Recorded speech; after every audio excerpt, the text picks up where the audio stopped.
Is there a particular place where you buy most of your clothes? Because I've seen pictures in magazines, on your website, and when you're on TV, and you're always wearing a nice outfit. Is there a particular place? If I need to get something really quickly, because I haven't got time to go to the shops, I normally go on ASOS. Yeah. Because it's so quick and easy. It's like the easiest way to shop. If I had the luxury of going out shopping, which I really miss, I would probably go to somewhere like Arrogant Cat, or to Betsy Johnson, or somewhere like Topshop. Oh yeah, Topshop. Yeah. I noticed at T4 on the Beach and V Festival that you were wearing a pair of boots, blue and pink, high-heeled. Are they high street or designer? What are they called again? Are they Kurt Geiger? No, everyone loves those boots. I'm going to ring my stylist. Because... You've had more questions about those boots than anything else. I know. I'm going to ring Molly because I think they're UN. But I'll tell you what, let me just find out where. She probably won't answer the phone now. The remains of a once living organism, generally more than 10,000 years old, that is discovered. Sorry. It's fine. Molly? Sorry, darling, I just need to be really... I'm just doing an interview, and I'm keep getting asked about those boots that I wore for V Festival. Where are they from again? You know the purple and pink? Yeah. United Nude. And where can people get them from? Trying to go through the periodic table and see if I can mentally see it. It's not working. But people can look up that name online and they'll be able to find it, wouldn't they? United Nude, yeah. Alright, don't worry, hon, about looking up on the internet, don't worry. I'm just doing an interview. Alright, my darling. Alright, babes, I'll speak to you soon. Bye. Sorry. Sorry. And are they your favourites when you're performing? They're really comfortable to perform in, I have to say. But when I'm on tour, I just wear kind of just generic shoes that we kind of spray with glitter. Yeah. And just sort of jazz them up and customise them ourselves. Yeah. But those particular ones are very, even though they're high, they're really comfortable. Yeah. Because I saw that you were dancing in them and stuff, so I was just, Yeah. What is your favourite high street shop? Arrogant Cat. Okay. And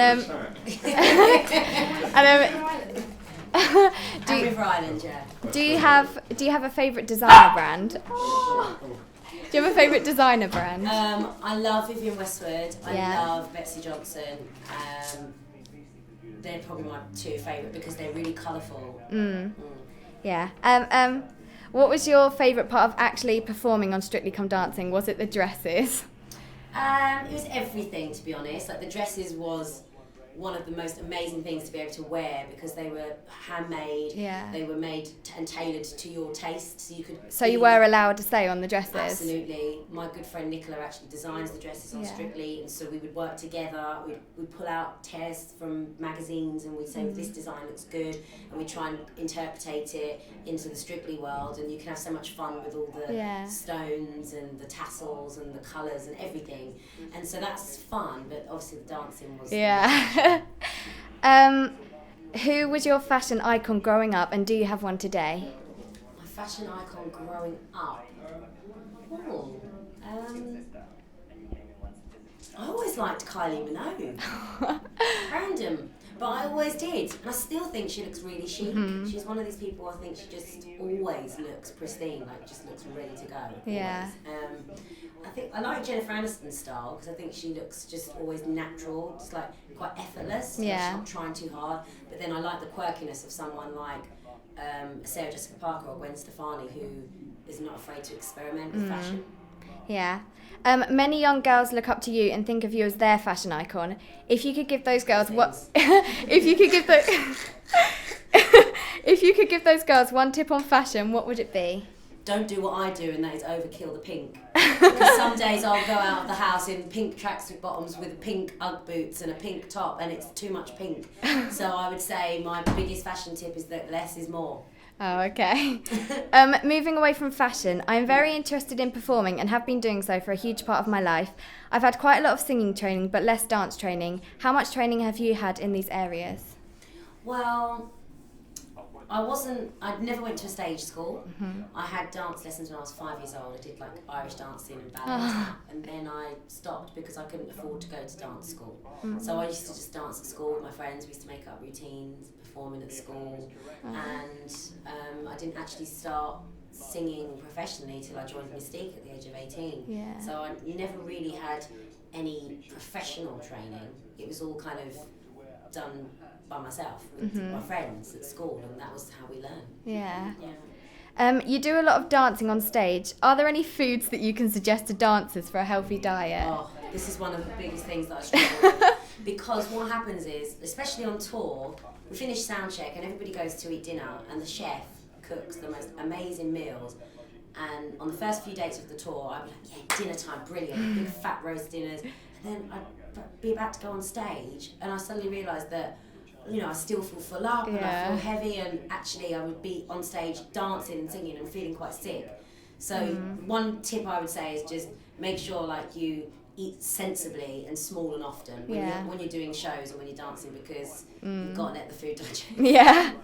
But you need to eat the right foods as well. It has to be foods that's high in energy. Oh, you know, if you eat thing is, when you exercise and dance a lot, you want to eat things like chocolate and stuff because you just want a quick fix of sugar. My diet's so bad. But you need to, I would say when you're young, you need to not worry about it so much, because you've got fast metabolism, and you should eat when your body tells you it wants to eat, not what you think you should be doing. Yeah. Your voice must get exhausted, touring for months, singing nearly every night, and on top of that, you still have to rehearse.